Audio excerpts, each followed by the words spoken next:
Olá, sejam todos muito bem-vindos a mais uma videoaula das disciplinas de Introdução ao Laboratório e Enzimologia Biomédica do curso de Biomedicina da Universidade Federal do Rio Grande do Sul. Nessa aula, nós iremos apresentar a vocês os princípios teóricos e práticos da espectrofotometria, um método analítico amplamente utilizado na área biomédica para identificação e quantificação de analitos em amostras biológicas. Os métodos analíticos são aqueles ensaios que permitem aos pesquisadores e profissionais da área biomédica identificar e ou quantificar um determinado analito em uma amostra específica. Em amostras biológicas, por exemplo, como lisados de tecido, células e fluidos corporais, esses analitos podem ser um determinado composto ou substância, como por exemplo glicose, ureia, creatinina, um determinado tipo celular, como as células sanguíneas, ou proteínas, ácidos nucleicos, lipídios e etc. Esses analitos aparecem com frequência em exames laboratoriais utilizados para quantificação, por exemplo, de colesterol, HDL total, creatinina, glicose, potássio, sódio e triglicerídeos em amostras de sangue e ureia, por exemplo, em amostra de urina. Na área biomédica, diversos métodos analíticos foram desenvolvidos para determinar e quantificar esses analitos em amostras biológicas. Entre esses métodos, podemos destacar a impedância elétrica, muito utilizada em equipamentos de hemocitometria para determinação e quantificação de células sanguíneas. Nesses equipamentos, por exemplo, as células são contadas e medidas a partir de pequenos impulsos elétricos que geram quando estão imersas em um meio condutor.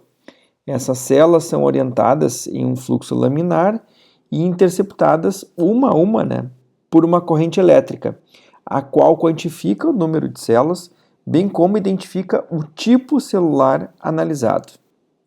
Semelhante aos hemocitômetros de impedância elétrica, a citometria de fluxo é um método que mede as propriedades celulares, como por exemplo a complexidade e o tamanho das células, através da interceptação delas por um feixe de laser. Esse feixe incide em cada célula de forma individual, o que causará um pequeno desvio da radiação incidente, a qual será reconhecida por fotossensores presentes no equipamento, quantificando e identificando os tipos celulares contidos na amostra. Além dos métodos para avaliação celular, diversos outros ensaios empregados na área biomédica necessitam do emprego de métodos para identificação e quantificação de compostos ou substâncias. Dentre esses métodos, a quimiluminescência e ou fluorescência e a espectrofotometria são os mais utilizados. A quimiluminescência e a fluorescência baseiam-se na emissão de luz como resultado de reações químicas. A reação química produz compostos intermediários em um estado eletronicamente excitado que, ao retornarem ao estado de energia original, emitem uma certa quantidade de luz. A intensidade luminosa é então quantificada por fotossensores e é proporcional à concentração de determinados analitos na amostra. Esse método possui uma alta sensibilidade e uma alta especificidade. Como exemplos de ensaios que usam a quimiluminescência, a gente pode citar exames laboratoriais e sorológicos empregados em análises clínicas. Já a espectrofotometria é uma técnica que usa a absorção de luz pela matéria para identificar ou medir a concentração de um determinado composto ou analito em solução. Esse método utiliza compostos corados, resultantes da reação de um reagente cromogênico, com um determinado composto da amostra, os quais serão posteriormente submetidos a um feixe de luz. O total de luz absorvido pela solução corada é proporcional à concentração e ou à quantidade do analito na solução. Então, como dito há pouco, a espectrofotometria baseia-se na identificação ou quantificação de determinados analitos ou compostos através da absorção de luz. Ela faz uso dos conhecimentos da espectroscopia, que é a ciência que estuda a interação da radiação eletromagnética, especialmente a radiação luminosa, com a matéria. Para entendermos então os princípios básicos da espectrofotometria, precisamos conhecer um pouco das propriedades e das características das radiações eletromagnéticas. As radiações eletromagnéticas são convenientemente representadas como um campo elétrico e um campo magnético que se propagam em fase, oscilando senoidalmente e perpendiculares entre si e a direção de propagação. As ondas são descritas fisicamente através de 3 parâmetros básicos. O primeiro parâmetro é o comprimento de onda, que é a distância entre uma crista e outra, ou entre um vale e outro da onda, e é expresso na unidade de nanômetros. O segundo parâmetro é a amplitude, que é o comprimento ou altura do vetor elétrico. E o terceiro parâmetro é a frequência, que é o número de oscilações completas que uma onda faz a cada segundo. A frequência também é conhecida como ciclos por segundo e usa a unidade de medida Hertz. Dentre esses 3 parâmetros mencionados, o mais importante na espectrofotometria é o comprimento de onda. O espectro da radiação eletromagnética abrange ondas com comprimento de onda que vão desde 10 na menos 16, 10 na menos 14, como por exemplo os raios gama, até ondas de 10 na 6, 10 na 8, como por exemplo as ondas de rádio. O espectro de luz visível, que é a luz que nós enxergamos, é apenas uma pequena parcela desse espectro da radiação, compreendendo os comprimentos de onda entre 400, mais ou menos, até 750 nanômetros. Cada onda desse espectro visível corresponde a uma determinada cor, sendo as cores azuis e próximo do violeta, com comprimentos de ondas menores, em torno aí de 400, 350 nanômetros, e as cores vermelhas com comprimentos de onda maiores, próximos aí de 700 a 750 nanômetros. As radiações eletromagnéticas, incluindo o espectro de luz visível, podem interagir com a matéria de diversas formas, sendo uma delas através da interação com seus átomos e suas partículas subatômicas. Essa interação pode ser determinada tanto pelo espectro de absorção quanto pelo espectro de reflexão da radiação luminosa. Como podemos ver na imagem, objetos de cor vermelha, como por exemplo um tomate, absorvem praticamente todos os comprimentos de onda na faixa do amarelo, azul e violeta, e refletem, obviamente, todos os comprimentos de onda na faixa do vermelho. Isso explica por que a cor do tomate é vermelha, né? O comprimento de onda refletido que incide em nossos olhos é exatamente o vermelho. Da mesma forma, quando olhamos um objeto de cor verde, os comprimentos de onda na faixa do azul e do vermelho são praticamente todos absorvidos por esse objeto, ficando somente os comprimentos de onda na faixa do verde sendo refletidos e, obviamente, percebidos pelos nossos olhos. De uma forma geral, todos os compostos e substâncias possuem a capacidade de absorver luz, sendo que cada um possui um espectro característico de absorção luminosa, conforme poderemos observar nos exemplos seguintes.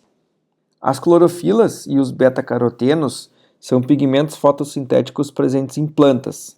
Eles desempenham um papel fundamental, na absorção de energia luminosa durante a fotossíntese, pois absorvem a radiação luminosa em determinados comprimentos de onda, como podemos observar no gráfico. As clorofilas, por exemplo, possuem uma absorção de luz na região do azul e do vermelho, refletindo a luz verde. Já o beta-caroteno, ele absorve na região do azul e parte do verde, refletindo a luz amarela e vermelha, o que obviamente resulta na sua coloração laranja. A propriedade de absorver luz que determinados compostos e substâncias possuem nos permite utilizar essa característica como uma ferramenta analítica, pois se for possível determinarmos a quantidade de luz que é absorvida por esse composto, será possível estabelecermos uma relação entre a absorção desta quantidade de luz e a quantidade e ou a concentração desse composto em uma amostra biológica, por exemplo. Para isso, basta termos algum equipamento ou um aparelho que meça a intensidade de luz que está incidindo sobre essa amostra e a intensidade de luz que está sendo transmitida por ela. E aí, fazendo então uma relação matemática entre essas duas medidas, é possível então determinar o quanto de luz foi absorvida por essa amostra. Os equipamentos que realizam essa medição denominam-se espectrofotômetros, os quais podem utilizar dois tipos de material para condicionar as amostras, as cubetas e as placas multi-well. Apesar de existirem diversos modelos disponíveis no mercado, com os mais variados recursos de leitura e de exportação de dados, todos os espectrofotômetros operam de acordo com os mesmos princípios físicos. Como podemos ver na imagem, todo espectrofotômetro é composto por uma fonte de luz, cujo feixe ele atravessa um monocromador, que é uma espécie de prisma, que decompõe a luz e permite ao operador selecionar o comprimento de onda adequado para a análise que ele está querendo fazer. Esse feixe, então, ele incide sobre a amostra, onde parte da luz vai ser absorvida por essa amostra e parte vai ser transmitida para o restante do equipamento. Essa luz transmitida vai atingir um fotossensor que vai medir a intensidade dela e vai comparar com a intensidade da luz inicial, fornecendo os dados de transmitância para o operador. É importante entender que o espectrofotômetro ele não mede diretamente a luz que é absorvida pela amostra. O que o equipamento mede é a quantidade de luz que atravessa essa amostra, ou seja, a luz que foi transmitida. Portanto, o espectrofotômetro mede a transmitância, a luz transmitida através da amostra. A transmitância pode ser calculada pela razão entre a intensidade da luz que atravessou a amostra, aqui representada por I, e a intensidade da luz incidente, aqui representado por I0. Por exemplo, se tivermos uma intensidade de luz incidente de valor 10 e medirmos uma intensidade de luz que atravessou a amostra com valor 8, isso resultará numa transmitância de 0,8, ou seja, o composto que está presente na nossa amostra tem uma transmitância de 0,8. Um ponto crucial para entendermos a quantificação é que a diminuição da transmitância é proporcional à concentração do composto na amostra e também à distância óptica percorrida pela luz dentro da amostra. Se aumentarmos a concentração do analito, mais luz é absorvida e menos luz é transmitida. Da mesma maneira, se aumentarmos a distância que a luz atravessa na solução, mais moléculas serão encontradas pela luz ao longo do trajeto, aumentando, por consequência, a absorção. Contudo, essa relação entre transmitância e concentração não é linear. Na verdade, a transmitância diminui de forma exponencial negativa à medida que tanto a concentração quanto o caminho óptico aumentam. A diminuição da transmitância causada pelo aumento da concentração do composto é conhecida como lei de Beer e a diminuição da transmitância causada pelo aumento da distância do caminho óptico é conhecida como lei de Lambert. Matematicamente, podemos expressar essa relação entre transmitância e concentração do composto e transmitância e distância óptica através da seguinte equação, onde a transmitância vai ser igual à luz que foi transmitida pela amostra dividida pela luz incidente, e isso vai ser igual, então, à função exponencial natural, indicada pela letra E, né, que é a constante de Euler, elevada nos seguintes expoentes. Alfa, que é o coeficiente de absorção da solução, que é uma constante e depende do comprimento de onda. C, que é a concentração molar do composto. E L, que é a distância óptica percorrida pela luz. Rearranjando a equação e passando a luz incidente I0 para o outro lado da igualdade, nós vamos perceber que, uma vez que I0 é constante e a constante de Euler também é constante, que a luz absorvida pelo nosso composto corresponde exatamente aos expoentes contidos na equação. Então, esses expoentes correspondem justamente à absorvância do nosso composto, o quanto de luz foi absorvida pelo composto contido na amostra. Aplicando o logaritmo natural em ambos os lados da equação, a gente obtém uma relação um pouco mais útil para análise quantitativa, uma vez que a gente elimina a constante de Euler do lado direito da equação. Porém, ainda continuamos com um logaritmo natural de um dos lados da equação. Para simplificar esse logaritmo natural, nós convertemos ele em logaritmo decimal de base 10 e automaticamente, nesta conversão, transformamos o alfa do lado direito da equação em y, que corresponde justamente ao coeficiente de extinção molar da minha solução. E essa expressão, então, formada por y, C e L, onde C é a concentração molar da minha solução e L é o caminho óptico, como eu tinha comentado antes, né? Isso nos dá exatamente a absorbância da nossa substância.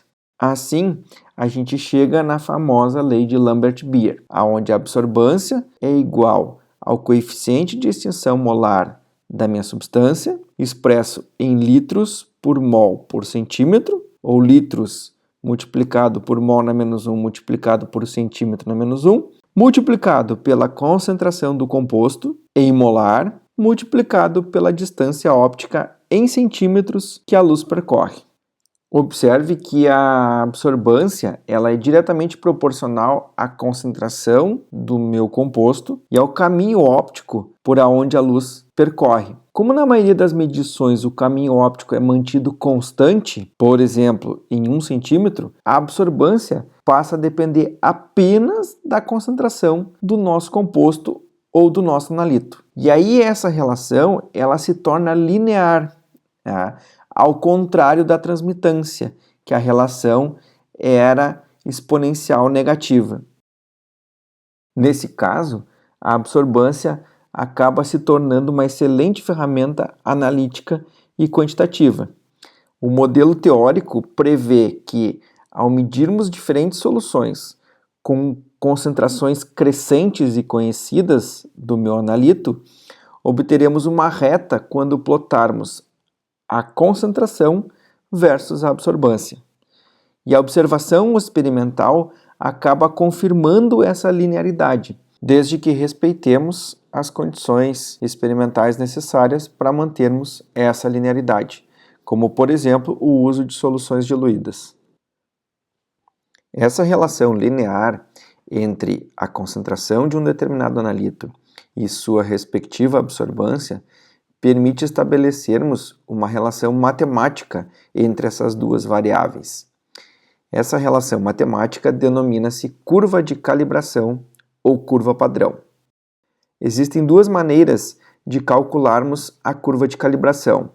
A primeira delas é pelo fator de calibração e a segunda pela equação da reta. Porém, isso vai ser objeto de um próximo vídeo.